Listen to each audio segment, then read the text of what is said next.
Coming to you from the Deep South, this is the Blue Collar Leadership Podcast. High-impact leadership is not reserved for leaders, and it has nothing to do with your position, title, or rank. However, it does have everything to do with your character. It's time to climb to the next level and beyond, personally and professionally. Now, let's start making it happen with your host, Mac Story.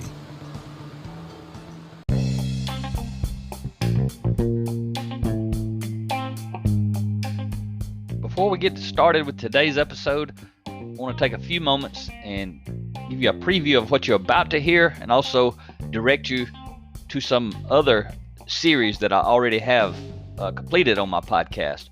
So you're about to listen to Blue Collar Kaizen, Leading Lean and Lean Teams. You're listening to a 30-part series on that. Today's episode is just one of 30. It's specific to lean leaders, lean managers, anyone who's leading teams of people through process improvement and continuous improvement projects, Six Sigma, those kind of things. It's not about the tools and the methods and all that. It's about how to lead teams of people. So any leader, anybody at any level can get value from this. But I just want you to know that's what this series is about. It's about that specific book. So hope you enjoy it. But I have some other series that may interest you if this series does not. Got a lot of episodes already out there. But I have a book called Blue Collar Leadership, Leading from the Front Lines. It's all about how to become a high-impact individual, how to become a sought-after employee of choice, an employee that people want to hire and want to promote. That series, there's a 30-part series, starts at episode 65. I have another series on my book, Blue Collar Leadership and Supervision, Unleash Your Team's Potential. That book is for leaders, formal authority leaders who want to learn how to effectively lead people. That series, 30-part series, starts at episode 111. I have another series. It's an 11-part series on my book, 10 Foundational Elements of Intentional Transformation, How to Become Your Best Self. That series starts at episode 158. I have another series on my Blue Collar Leadership and Culture, the 5 components for building high-performance teams. That book is really for the top leader, and it's how do you become the sought-after employer of choice. It's a 30-part series. It begins at episode 179. My wife Rhea and I, this year in 2021, the theme for my podcast this year was all about change. That's why I'm doing this series on Blue Collar Kaizen, Leading Lean and Lean Teams, because it's all about leading teams through change. But we have a 15-part series we recorded together on our book, Change Happens, Leading Yourself and Others Through Change. That series starts at episode 211. And then this Blue Collar Kaizen, Leading Lean and Lean Teams series, the one you're about to listen to, one of the episodes of, it started at episode 230 and will be a 30-part series. So it's going to take a little while to finish it. Hope you find value in some of these series. Let's get to today's podcast.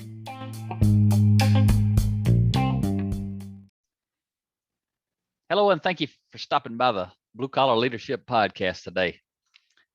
Today, I'm going to talk about a little bit about overcoming resistance and the challenge of change. And that's actually the title of chapter 3 in my book in this 30-part series. I'm on part 3 today on my book, Blue Collar Kaizen, Leading Lean and Lean Teams. So I want to open with a quote by Jim Womack. If you don't know who Jim is, he's Jim Womack. He pretty much he wrote a book called Lean Thinking. He's got a great little book. It's pretty thick, but it's small and in size as far as the dimensions. But it's called Gemba Walks, and I got a lot of value out of reading that book. But this quote is by Jim Womack, Womack. He says, managers, especially senior managers, overestimate their effectiveness, particularly as they seek to improve their organizations through formal initiatives. And they underestimate the impact, often negative, of their daily personal actions on employees. So what he's talking about is, the managers, senior managers especially, they overestimate what they're going to be able to accomplish through initiatives, and they underestimate the impact that who they are in their organization, how they interact with people. They underestimate that negative impact that they're, most of the time it's a lack of personal interaction. So it's their action, which is a lack of personal interaction, and that's a negative impact. But it creates a lot of resistance, and they don't understand why they don't have buy-in. Because I'm telling you, a lot of top leaders in organizations, they become disconnected from the people. And in a well-led lean organization, the top leader is highly engaged with the people. Yes, they have a job to do, but they get involved. They come out, they talk to people during the Kaizen events. Sometimes they participate. I mean, that's awesome when you get a top leader to give a day or sometimes even a week to get engaged and get involved and actually participate. But there are two ways to lead a lean transformation: from the top down or the bottom up. And for me, in my career, mostly I was leading from the bottom up pretty much all the time. Even though a top leader may have brought me into an organization, the top leader was not leading the lean transformation. I was leading it as a consultant, and I was having to lead it from the bottom up because I never had the privilege of working in an organization where the top leader brought me in as a consultant and actually knew very much about lean. Now, I'll tell you, before I started my own consulting company, the last leader I reported to, he knew all about lean. He was a plant manager of the plant where I was working at, and he come in basically several years before I resigned and started my own lean company. Jim came in, and he had led lean transformation, so he knew how to do it at the top level. But he was not the CEO of our company. He was the plant manager of one plant amongst about 70 plants around the world in the company that I was working at. So the CEO wasn't leading it in our plant. It was Jim. So, it gets kind of complex when you get in these big organizations about who's the leader. But I'm talking about Jim, the plant manager. And when he came in, the previous plant manager, I had become the lean coordinator, and there was a lot of resistance to lean, and we were just starting. And that leader, that plant manager, he ended up leaving, and we don't know why he left. I still don't know why he left, but I was glad that he left because he threw me under the bus with a lot of the other leaders on his staff on a regular basis. Fortunately, he didn't get to do it, but for a couple of weeks, I only reported directly to him, not very long, and I didn't start really getting into the meetings with him and his staff for it seemed like only a few weeks. I can't remember the exact details, but I was ready to quit. That's how bad of a leader he was. He wasn't a bad person. He was just a bad leader. He was a manager of people. The kind of stuff that I'm trying to teach you in this series on leading lean and lean teams, that I'm trying to teach you not to be as a lean leader. You may not be a plant manager now. You may be, you may not be, but you might be one day. And the stuff I'm teaching you in this book, it'll help you be a highly effective plant manager, or operations manager, or senior manager in an organization, not just a lean leader, but that is the focus of this book. So the mission as a lean leader, the mission should always be to get results and increase your influence. So when Jim come in, fortunately, he come in before I quit, and I loved him from day one. I loved him the entire time.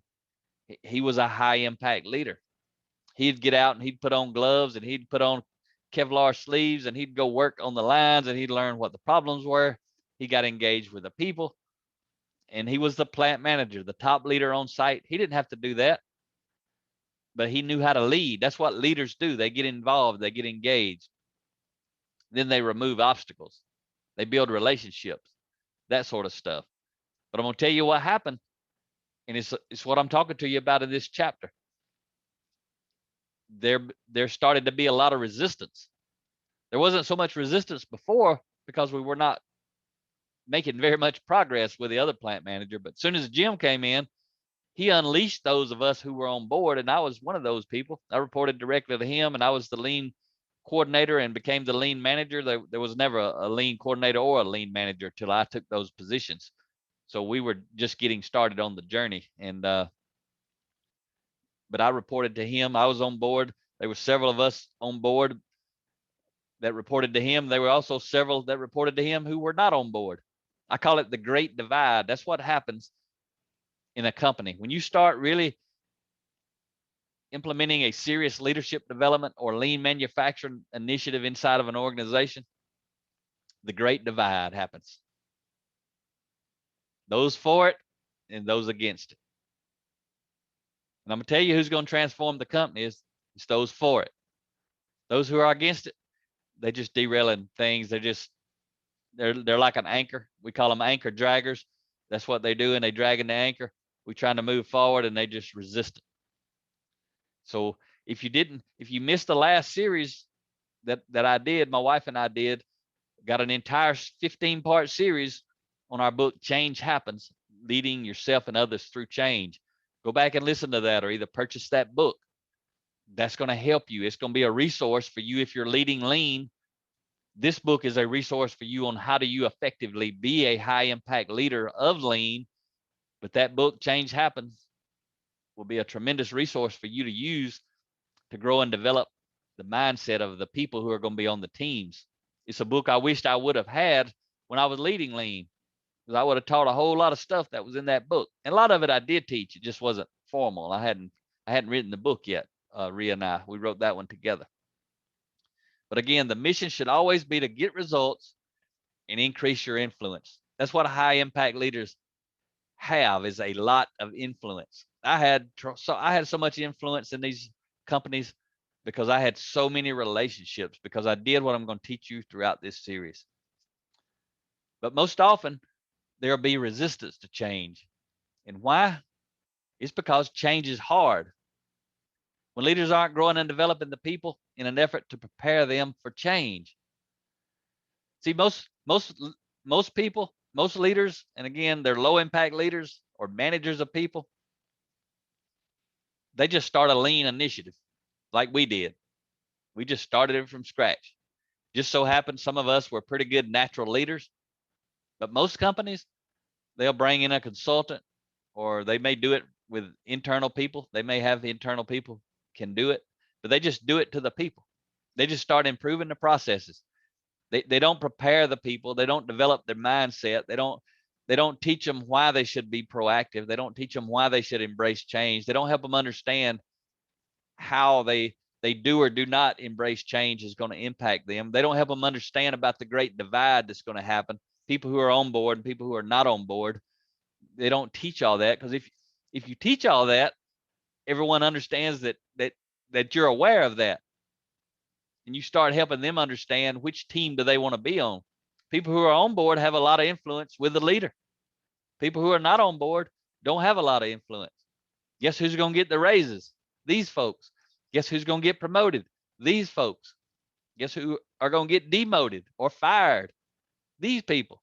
Or they may quit on their own and leave because they're unhappy. That's the best thing that could happen. Just quit and leave. That's what I wished everybody would do who wasn't on board. But I didn't get to make that decision for them, and I didn't get to fire them. What I had to do was lead them. They didn't report to me. That's why I'm teaching you how to grow and develop your influence. So you can overcome this resistance by increasing your influence with as many people in as many directions as you can from right where you are. You're the lean leader. If you're a consultant like I was, once I resigned and started my own business, I got to conduct my lean Kaizen events however I wanted to. So what I did was, once I started learning all this stuff in 2008, I made it a part of my lean event. And I'm going to talk to you about all that coming up in future episodes. Remember, there's a 30-part series. Today we're on part 3. I'm just kind of priming a pump and getting you ready for what's coming. But this entire book is to help you create a Kaizen culture. It's to help you learn how to live Kaizen. I mean, working on you, what I talked about last episode. And it's all about how to help you overcome the resistance. If you don't want to wait on all these from week to week, go get the book. It's only $18 and you can accelerate your journey. You can get it on Amazon or you can get it on my bluecollarleadership.com website. You can learn about this book. You can read the first 5 chapters. These first 5 chapters, you go to bluecollarleadership.com / type in the word download. You don't have to put in an email. You don't have to subscribe to anything. I'm not going to spam you. You can read it right there. You can download a PDF copy of it if you'd like to share it with someone on your team. But this book and a lot of my other books, the Change Happens book that I mentioned, you can go there, read the first 5 chapters. You can also see an outline of the other 25 chapters. These books that I'm talking about have 30 chapters. So check that out. If you want to get a head start, go invest in the book. $18 is nothing. Your company will probably pay for it for you anyway. But if you don't get the book, you just hang on. Every week, I'm going to drop a new episode and give you a few nuggets.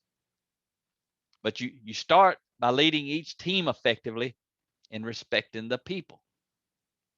You got to build, especially if you work in an organization, you're the lean leader on site. People know you. They see a lot of you. You got to make a lot of deposits into the trust account, because if you're not careful and you're a human being, which I'm sure you are, you're going to be making accidental withdrawals and not even know you're making them into people's trust account. So you're going to be creating distrust when you don't even know it. You won't know why, and you won't even know you did it. That's another thing you have to do to overcome resistance. You got to be building as much trust as possible, and you got to do it intentionally, because I'm telling you, you're going to be building distrust with some people, especially the people over here on this side, on the side of the divide, who's not on board. They're going to be bad mouthing you. They're going to be helping you create distrust. They're going to be creating it for you. So you've got to overcome all of that. So I'm going to tell you this: lean leadership rises and falls on authentic influence, because that's what's going to make you or break you. Not your position, not your title, not your authority. It's going to be how much authentic influence do you have with the people. How many people can you get off the bad side of the divide and move them over to the good side of the divide? So how can you put as many people on the side who are on board and get as many people off of the side that's not on board? So as you build strong relationships and you build trust with people, some of those people have strong relationships with the people who are not on board. It may not be you who gets them on board directly, but you're going to build relationships with people who have influence with other people who are going to get people to come on board.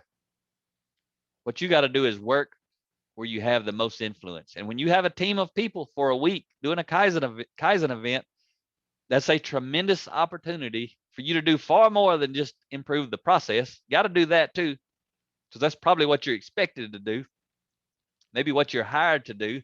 And I always did that. We got ridiculous results.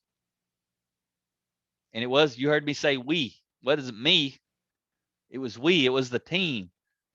But we did it because of the stuff I'm teaching you and going to teach you in depth as we go through this series. I built relationships, and I started on Monday morning when I met everybody for the first time. A lot of times I didn't know the people. It was the first time I went into a company, or it was a big company. And every time I get a new team, it was new people. So if there are challenges you can't overcome, the root cause is inside of you, not outside of you. That may be a hard pill for you to swallow. But what I'm saying is you're responsible.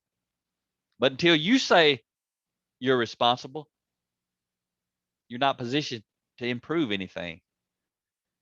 See, if I say I'm responsible, now I got to figure out a way to improve whatever I'm responsible for, wherever my challenge is at. But if I think you're responsible and you don't ever change, my life's not ever going to get any better. I'm going to have the same challenges and obstacles in my way. That's why I'm going to take responsibility. I'm going to figure out how to overcome the challenge and the obstacle, and I'm going to make it happen. And that's what we did in our plant when we went from minus 3% gross profit margin to plus 35% gross profit margin with Jim as the plant manager, and I was the lean manager. And there were a lot of other good folks. We had a lot of people move over to the onboard side, and we made a lot of amazing stuff happen. And again, we didn't do this formal leadership development. Jim, maybe, I don't know why Jim didn't do it, but he knew about it because he had been in the military. He was a captain, and he modeled it, though. That's what he done so phenomenally well, is he modeled it. That is super important. But you can accelerate it, the journey, if you'll teach people what to look for. Instead of just showing them, teach them what to look for. Help them understand the principle underneath that's underlying your actions. And that's the one improvement that I can always say that Jim could do. And if he's not doing it today, he still could do it. Accelerate his journey by teaching people how to lead, not just leading and expecting people to grab it. Leadership is more caught than taught, but some people don't get close enough to catch it. So sometimes you got to put them in a room, you got to teach them some stuff, and you got to build relationships so that they know what to look for. But in your Kaizen events, you can do this. You can do it on a micro level between Monday and Friday on a 5-day Kaizen event. You can do it on a 1-day, 8-hour event. You take the same principles I'm going to teach you in this book, and you apply it on a micro scale. And really, what I'm teaching you to do in this book is what I did each week. I'd start over and do it again next week.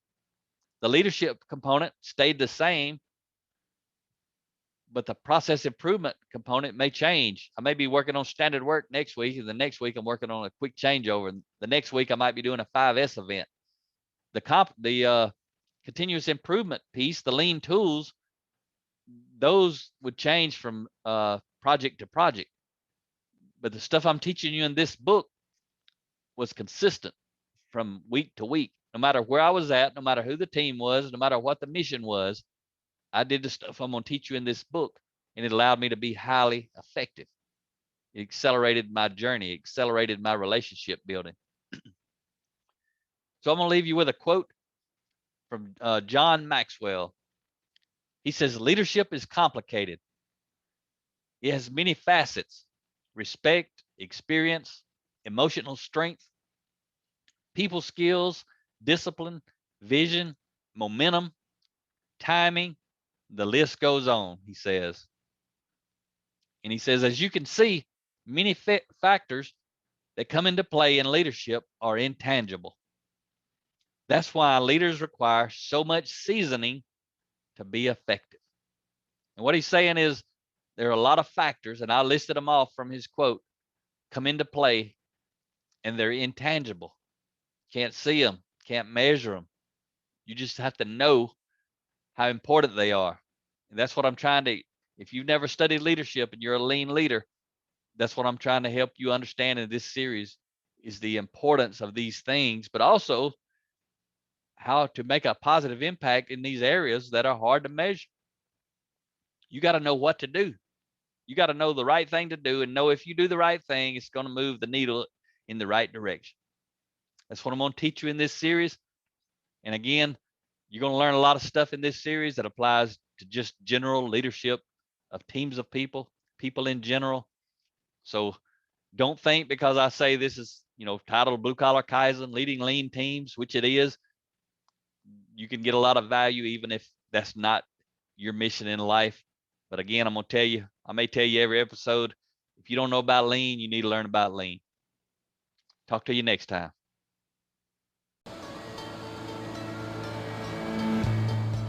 Make it happen or someone else will. It might as well be you. Are you serious about taking your career and your life to the next level and beyond? Check out Mac Story's Blue Collar Leadership series books and others, now available on audio, along with paperback and ebooks at Amazon, iTunes, and Audible. Please visit bluecollarleadership.com to learn about Mac's books, programs, special offers, certifications, and more. Thank you for listening to the Blue Collar Leadership Podcast.